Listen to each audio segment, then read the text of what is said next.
Muy bien, pues hoy vamos a meternos de lleno en un evento que para muchos es mucho más que fútbol. El Mundial de México 1986. Desde luego. Los documentos que tenemos pintan un cuadro fascinante, ¿eh? Totalmente. Hablamos de una Copa del Mundo que, fíjate, estuvo a punto de no celebrarse. Organizada por un país que se estaba levantando de una catástrofe. Y además, con una tensión política global. Tela. Nuestra misión aquí es desgranar cómo este Mundial tan icónico llegó a ser lo que fue. Y para eso nos vamos a centrar en tres elementos clave. Un balón revolucionario, la estrategia de un equipo de leyenda y unas historias que ocurrieron fuera del campo que son casi de novela. Exacto. Y es que el punto de partida ya es increíble. Es que este Mundial ni siquiera debería haberse jugado en México. ¿Ah, no? No. La sede original, la que se designó allá por el 74, era Colombia. ¿Y qué ocurrió? Porque renunciar a organizar un Mundial es, una decisión drástica. Fue una cosa sin precedentes. En el 82, el presidente colombiano, Belisario Betancur, salió por la tele y dijo, básicamente, que no podían. Así de claro. Sí. La FIFA, ya con Havelange al mando, había subido las exigencias a un nivel que Betancur llamó públicamente extravagancias. ¿Qué tipo de cosas pedían? Pues pedían 12 estadios de primer nivel, exenciones de impuestos, una flota de limusinas para los directivos, una lista imposible. Entiendo. Inasumible para un país con otras prioridades en ese momento. Totalmente. Y en ese vacío, pues, México levanta la mano. Pero no fue una candidatura que saliera del gobierno, ¿verdad? Fue algo más de despacho. Exacto. El gobierno mexicano también estaba en plena crisis económica. El verdadero motor fue el sector privado. Ah, claro. Y en concreto, dos figuras. Emilio Azcárraga, el jefe de Televisa, que vio un negocio gigantesco. Y Guillermo Cañedo, un directivo suyo con muchísima influencia en la FIFA. O sea que le hicieron el trabajo al gobierno, básicamente. Se lo dieron hecho. Le llevaron la candidatura en bandeja y el gobierno solo tuvo que decir que sí. Fueron los únicos que presentaron algo formal.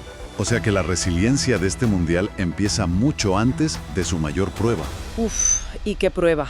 Porque cuando todo parece que va bien, a solo 9 meses de que rueda el balón, llega la tragedia. Septiembre del 85, el terremoto de Ciudad de México. Las cifras son aterradoras. Más de 10.000 muertos. El impacto fue demoledor. La sociedad mexicana estaba en shock, claro, buscando gente entre los escombros, intentando reconstruir sus vidas. Y en ese contexto, pensar en un mundial de fútbol. Para muchos será una frivolidad, una falta de respeto. Empezó a surgir un lema muy fuerte que se veía por las calles. No queremos mundial, queremos casas. Ese mismo. La gente estaba muy dolida. Me imagino la presión. La FIFA debió de entrar en pánico absoluto. Por supuesto, y ahí es donde la figura de Guillermo Cañedo vuelve a ser clave. Tuvo que irse a Zúrich a calmar a la FIFA, a asegurarles que todo seguía adelante. Y de ahí salió una frase bastante polémica. Terriblemente inoportuna, sí. Dijo algo así como, la ciudad podrá caerse, pero los estadios del Mundial siguen en pie. Durísimo. Pero refleja la determinación de seguir adelante como fuera. Sí, el gobierno lo vio como una forma de proyectar una imagen de recuperación al mundo. Una decisión controvertida, pero se impuso esa idea. Esa capacidad de sobreponerse es increíble. Y se vio en todo, hasta en el equipamiento, en el propio balón. Ahí querías llegar. Es que este mundial también fue una revolución tecnológica, y empezó por ahí, por el balón, el Adidas Azteca. Es que hasta ese momento los balones eran de cuero. Y eso en México, con ese clima. Era un problema enorme. La altitud, el calor, la humedad. Los balones de cuero absorbían agua, se hinchaban, pesaban más. Y el comportamiento en el aire sería impredecible. Totalmente. Un disparo podía hacer un extraño a mitad de camino. Pero el Azteca lo cambió todo. Fue el primer balón de un mundial hecho con materiales sintéticos. Un salto cuántico, vamos. Fue una obra de ingeniería. Con sus capas de poliuretano era impermeable. Su peso y su forma eran constantes los 90 minutos. Daba igual jugar en la altitud de Ciudad de México que a nivel del mar. Y lo fascinante es que no se quedaron solo en la parte técnica. No. Adidas entendió que el balón podía ser un embajador cultural. Fue la primera vez que el objeto del juego se convertía en un símbolo del país. Totalmente. El diseño era un homenaje directo a la cultura azteca. Esas grecas negras, los motivos geométricos, todo inspirado en su arquitectura, en sus murales. Dejó de ser solo un balón para ser un ícono. un símbolo de orgullo para México y, por supuesto, un éxito de ventas mundial. Y hablando de equipamiento y de adaptarse a las circunstancias, hay una anécdota que es casi surrealista. La de la camiseta de Argentina. La que usaron contra Inglaterra. Es una historia que define a la perfección a ese equipo. Era una mezcla de obsesión por el detalle y de pura improvisación. El seleccionador, Carlos Vilardo, era muy meticuloso, ¿no? Hasta la enfermedad. La segunda equipación oficial, la azul, era de un algodón muy grueso. Poco práctica para el calor del mediodía en el Estadio Azteca. Exacta. Vilardo estaba convencido de que sus jugadores se iban a deshidratar. Y a 2 días del partido de cuartos, toma una decisión. ¿Cuál? Con esta camiseta no jugamos. Busquen otra. ¿Qué me dices? ¿A 48 horas del partido? ¿Una locura? No había tiempo para llamar a la marca ni nada. ¿Y qué hicieron? Pues mandó a Rubén Moschela, uno de sus colaboradores, a buscar por Ciudad de México unas 40 camisetas de un azul parecido, pero más ligeras. Una misión imposible, casi. Y acabó en el sitio más insospechado, en el famoso mercado de Tepito. No me digas, en Tepito, que no es precisamente la zona más glamurosa de la ciudad. Para nada. Es un mercado callejero enorme, con una reputación complicada, pero allí las encontró. Compró 2 modelos distintos, de un azul más claro, lisas. ¿Y se las llevó a la concentración? Eso es, se las enseñó a Vilardo y a Maradona. Y fue Diego quien señaló una y dijo: «Qué linda que es esta, con esta le ganamos a los ingleses». Y esa fue la elegida, menuda historia. Y a partir de ahí, una operación de emergencia. Claro, para customizarlas. Una carrera contrarreloj. Varias empleadas del Club América cosiendo toda la noche los escudos de la AFA, que además eran de un modelo antiguo. ¿Y los dorsales? Aquí viene lo mejor. Los números no eran de fútbol. ¿Ah, no? Eran dorsales de equipaciones de fútbol americano. Por eso tenían ese acabado plateado, brillante, como abombado. Alucinante.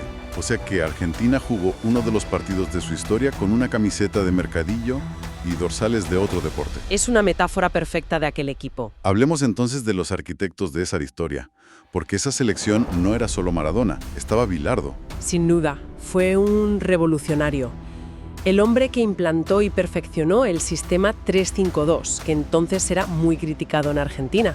Para quien no esté tan al día de táctica, ¿en qué consistía? Pues en vez de la defensa de 4 de toda la vida, jugaba con 3 centrales.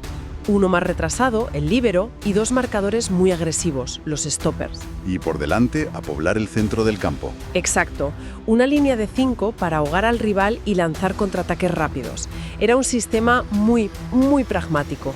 Priorizaba la solidez defensiva. Y le llovieron las críticas, claro. Muchísimas. Le acusaban de defensivo, de traicionar el estilo argentino. Pero el tiempo le dio la razón. Años después, una revista inglesa definió su sistema como el último gran sistema táctico del siglo XX. Vaya. Pero su decisión más valiente no fue táctica. Fue darle la capitanía a Maradona. Exacto.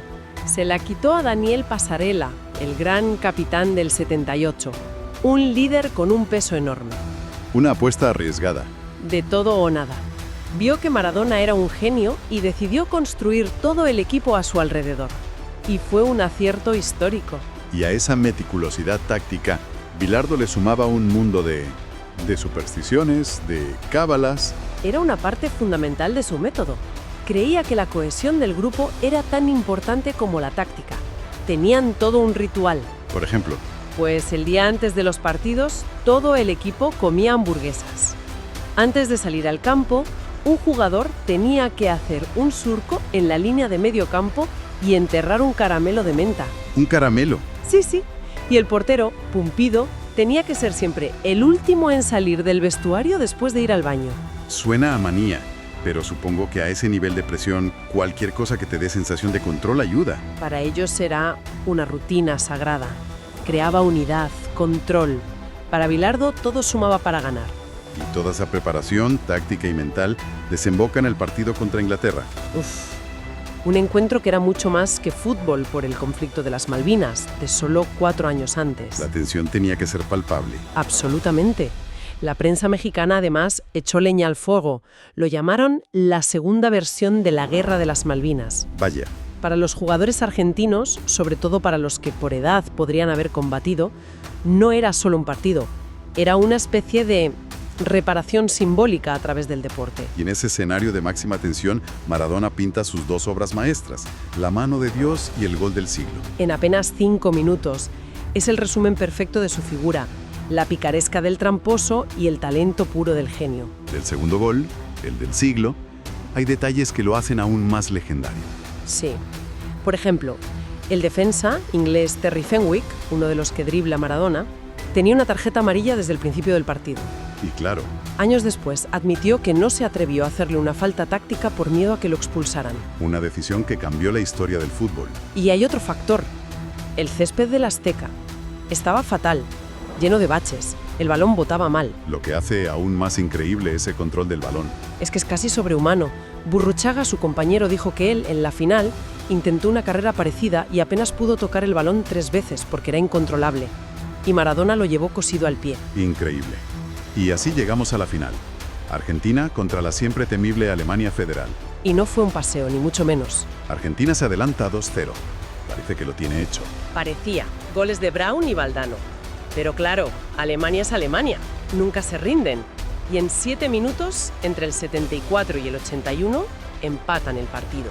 2-2. El golpe psicológico tuvo que ser brutal. Ver cómo se te escapa un mundial así. Fue un mazazo. El equipo argentino estaba hundido, el partido iba a la prórroga y los alemanes venían arriba. Y en ese caos Aparece Maradona. aparece su último toque de genialidad. No fue un gol, Fue un pase. fue el pase. Con Maradona rodeado por 3 alemanes, vio con el rabillo del ojo el desmarque de Burruchaga. Y sin espacio, casi sin poder mover la pierna, mete un pase milimétrico que lo deja solo. Y Burruchaga no falla. El 3-2. Marca el gol que les da el Mundial. Fue el momento que demostró lo que dijo Valdano después. Esa final demostró que éramos más un equipo que solo Maradona. Entonces, si tuvieras que destilar el legado de México 86, ¿cuál sería la conclusión? Pues lo fascinante es que es un torneo de contrastes. Es el Mundial de la supervivencia. Nació de una renuncia, sobrevivió a una catástrofe natural, a una crisis económica. Y en lo deportivo. Marcó un antes y un después. En la tecnología, con el primer balón sintético. En la táctica, con el 3-5-2. Y por encima de todo, Maradona. fue el escenario que lo consagró como una leyenda inmortal, con una de las actuaciones individuales más dominantes que se han visto en la historia de cualquier deporte. Los documentos que hemos analizado detallan el genio de Maradona, las tácticas de Bilardo, la tecnología del balón. Pero también nos muestran eso, un equipo que compra sus camisetas en un mercado. Y que se aferra a un carambelo enterrado en el césped para ganar. Es la mezcla perfecta de la máxima sofisticación y la improvisación más absoluta. Exacto. Y esto nos plantea una reflexión final. En un deporte de élite cada vez más analizado, con tanta tecnología y preparación milimétrica, ¿qué parte de la victoria sigue dependiendo de la pura improvisación, de la fe en lo irracional y quizás, como vimos en México, de un toque de pura y simple magia?